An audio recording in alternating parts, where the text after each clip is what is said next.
Aštuntoje užduotyje turime išnagrinėti štai tokią savybę. Modulis A lygus B kvadratu ir B minus C.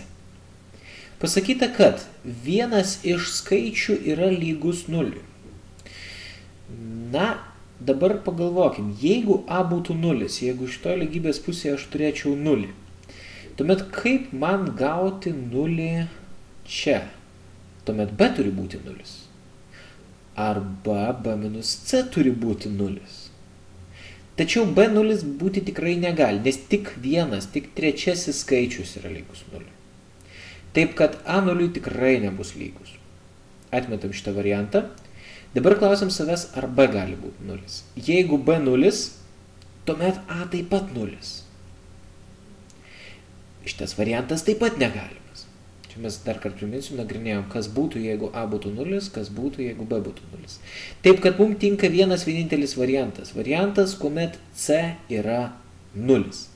Kuomet C yra 0, mes gauname štai tokią lygybę. Modulis A lygus B kubu. Taip, dabar žiūrim šitą lygybę ir galvojam, kad ir ką įsistatytume vietoj A, šitas skaičius, modulis A, tikrai yra didesnis už 0. Taigi B kubu privalo būti didesnis už 0. Na, o keliant kubu neigiamą skaičių, mes vis tiek neigiamą skaičių gautume. Taip, kad B akivaizdžiai privalo būti didesnis už 0. Vienintelė sąlyga, kuri mus tenkina, yra A. Čia B yra didesnis už 0, C lygus 0, na, o A gali būti ir mažesnis. Taip, kad mums tinka A.